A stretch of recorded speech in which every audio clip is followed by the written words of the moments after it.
Good morning दोस्तों। दिन दिख रहा है एकदम क्लीन। सुबह के बज रहे हैं 5:30 और दूर दूर तक लाइट्स क्लीन दिखाई दे रही हैं, तो यानी कि मौसम भी अच्छा रहेगा। आप सभी का स्वागत है मेरे व्लॉग में। मैं ठीक हूँ और उम्मीद करती हूँ कि आप सब भी ठीक होंगे। जैसे जैसे दिन चढ़ेगा वैसे वैसे पता चलेगा कि आज का मौसम कैसा रहने वाला है। चाय पानी पी के मुँह हाथ धो के अब हम आ गए हैं बालकनी में और योगा करते हैं थोड़ी देर। मौसम थोड़ा अजीब है, बादल दिखाई दे रहे हैं, फ़िलहाल सूरज बिल्कुल नहीं दिख रहा है। अभी टाइम हो रहा है 6:45 का। ये देखिए बादल।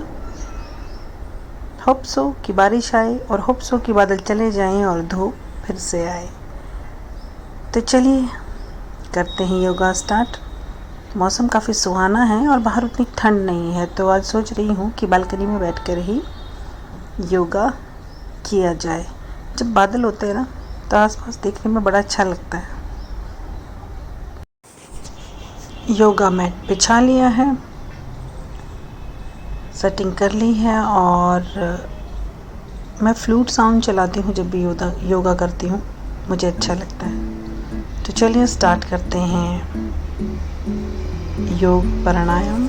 मैं सुबह की एक्सरसाइज की शुरुआत स्ट्रेचिंग से करती हूँ। मांसपेशियाँ थोड़ी जो दर्द कर रही होती हैं वो सही हो जाती हैं इससे।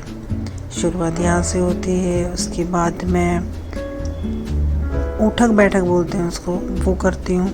उससे पैरों की मांसपेशियाँ और सब बहुत बढ़िया हो जाती हैं। आपको उठने बैठने में दिक्कत नहीं होती, काम करने में प्रॉब्लम नहीं होती। होल थिंग इज़ दैट बहुत अच्छी सी स्ट्रेचिंग हो जाती है बॉडी की, हर मांसपेशी अच्छे से खुल जाती है, ऐसा मुझे फील होता है पर्सनली। और ये बहुत ही अच्छा तरीका है अपने आप को सही रखने का।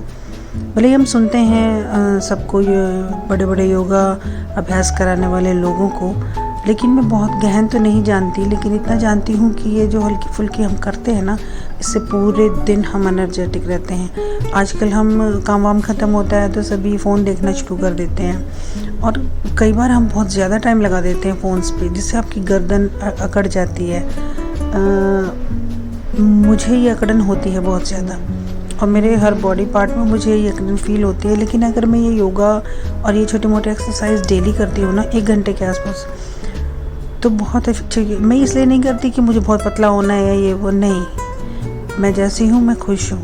पर मैं ये इसलिए करती हूँ कि बहुत रिलैक्स फील होता है, बॉडी एकदम फ्रेश लगती है, कोई दर्द कोई पेन फील नहीं होता। और प्राणायाम करने के बाद तो सच कहूँ दिमाग की सारी नसें खुल जाती हैं, तो ना फ्रेश फील हो जाता है। ऐसा लगता है कि बहुत ऑक्सीजन हमारी बॉडी में आ गया और हम बहुत ज़्यादा ऊर्जावान हो गए। बातें सुनने में अजीब लगेंगी क्योंकि सभी लोग ये चीज़ें सुनते हैं रोज़मर्रा में, लेकिन अपनाते बहुत कम हैं। पर यकीन मानिए, अपनाइए, ज़िंदगी का अलग ही आनंद है। में क्यों दिन बिताना। जब हम शुरू करते हैं ना तो बहुत अजीब सा आलस लगता है। कभी मुझे भी होता है नहीं करना नहीं करना, फिर वो आलस का दिन में ही पूरा दिन बीत जाता है। दिन बहुत खुशनुमा रहता है। आपका दिमाग, पता नहीं मुझे हेल्थ इशू हैं इसलिए मुझे ये फीलिंग आती है या सभी लोगों को आती है, पर आप करके देखिए, एक अलग ही दिनचर्या शुरू हो जाती है। बेटी स्कूल के लिए तैयार हो रही थी तो मैंने कहा टाइम कितना हुआ मुझे बता दो, तो उसी के लिए वो बाहर आई थी और मैं उससे ये भी कह रही थी कि बेटा सर्दी लग रहा है, आज हो जाएगी, हो सकता है बारिश भी आ जाए, तो अपने कपड़े उस तरीके से ही पहन के जाना कि आपको सर्दी ना लगे। मौसम का कुछ भरोसा नहीं है।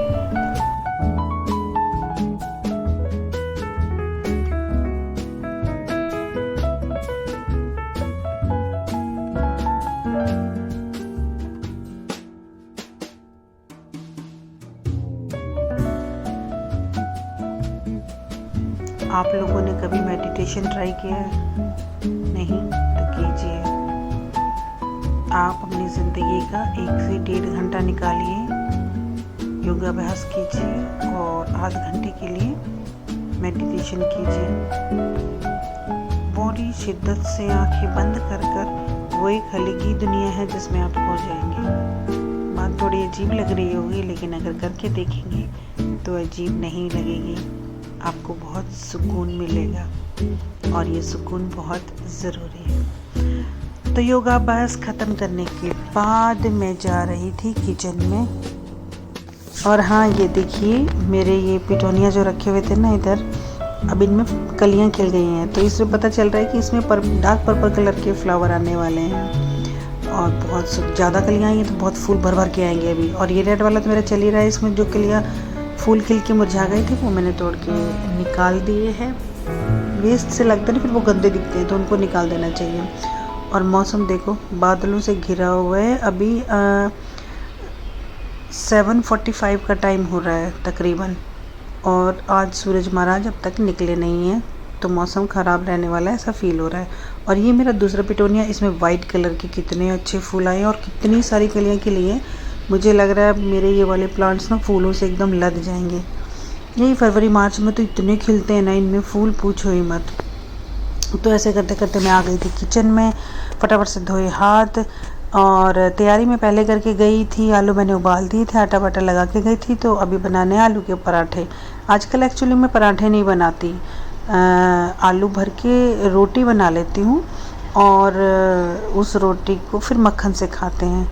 बिल्कुल वैसे ही टेस्ट आता है जैसे पराठे का, बस वो तलता नहीं है तवे पे, क्योंकि मैं उस पर घी नहीं लगाती हूँ। उसको खाते टाइम मक्खन से खाते हैं तो बड़ा टेस्ट लगता है। फटाफट से कर रही थी तैयारी, क्योंकि बेटी की 8:20 पर बस आ जाती है, तो फटाफट गर्मा गर्म बनाती हूँ पराठे और बना कर डाल कर देती हूँ बेटी को। बेटी ने अपना बैग वैग सब रेडी कर लिया है, डाइनिंग टेबल पे रखा हुआ है।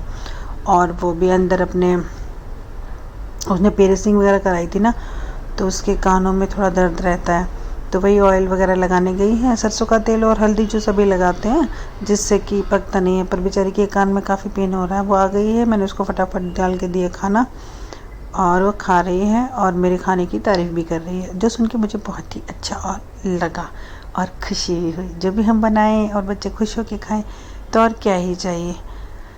आजकल उसने खाना काफ़ी कम कर रखा है, पर मैं गुस्सा वुस्सा करके उसे खिला ही देती हूँ, ज़रूरी है। और उसके आज कान में दर्द नहीं है, इसलिए वो थोड़ा डांस कर रही थी और मस्ती भी। और आपकी बसंत पंचमी कैसी बीती?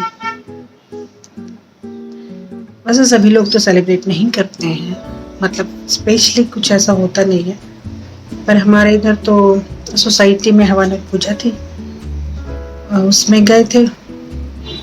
बस ये सेलिब्रेशन होता है बसंत पंचमी का। तो और कुछ लोगों ने ये संडे को बनाई है और कुछ लोगों ने ये मंडे को बनाई है। तो हमारे इधर तो संडे को पूजा हवन था, और कुछ लोगों ने मंडे को भी आज भी बना रहे हैं, सबकी अपनी इच्छा है। वैसे भी आजकल तो हर त्यौहार, हर चीज़ दो ही होने लगी है, चाहे होली हो, दिवाली हो, सकरात तो खैर एक ही होती है, और भी सारे त्यौहार, राखी का भी सेम है, तीज का भी सेम है, जितने भी बड़े बड़े त्यौहार हो सब दो बनते हैं, एक पहले दिन एक दूसरे दिन। अब वो सबकी अपनी इच्छा है कौन किस दिन बनाए और कौन किस दिन नहीं बनाए। स्कूल भेज दिया है, नहा धोकर हो गए हैं रेडी, और अब निपटाते हैं बाकी दिन के काम। सुबह के बज रहे हैं 9, 9:30 और आज काम बहुत सारे हैं, तो चलिए अब निकालते हैं घी। पता है क्या अजीब सा मौसम हो रखा है, गर्मी की भी फीलिंग आ रही है और सर्दी की भी। आपको भी आ रही है क्या? खैर कोई बात नहीं, चलो चलते हैं और निकालते हैं घी। तो चलिए हम पहुंच गए हैं घी निकालने। पतीले में मलाई को जमा के रखा हुआ था, अभी इसमें मैंने डाला थोड़ा सा गर्म पानी, क्योंकि सर्दी का मौसम है तो थोड़ा गर्म पानी डलता है और उससे घी जल्दी निकलता है। तो अभी हम इसको ग्राइंड करते हैं। देखिए गाढ़ा गाढ़ा हो गया है, इसका मतलब मक्खन भी निकलने वाला है। तो चलिए चलते हैं। घी मैंने निकाल लिया था, तो उसके बाद गर्म होने के लिए, मतलब मक्खन निकाल लिया था और गर्म होने के लिए रखा, और अब निकल गया है घी। चेक करते हैं, चेक। स्मेल आ रही है, घी जब निकलता है ना तो महक आती है, वैसे ही महक आ रही है। और ये देखिए निकल चुका है मस्त वाला घी। अभी ये काफ़ी गर्म है तो इसको थोड़ा ठंडाने के लिए छोड़ दें, और फिर छान लेंगे जार में, एकदम क्रिस्टल। मैंने कहा था ना मौसम खराब, धूप निकल आई थी लेकिन फिर से मौसम बादल आ गए और मैंने धो लिए बहुत सारे कपड़े और बादल आसमान में आपको दिख ही रहे हैं। मौसम आजकल टिंग डाउन चल रहा है, कभी ये कभी, खैर कोई बात नहीं। आज के ब्लॉग में बस इतना ही, मिलते हैं नेक्स्ट ब्लॉग में, तब तक आप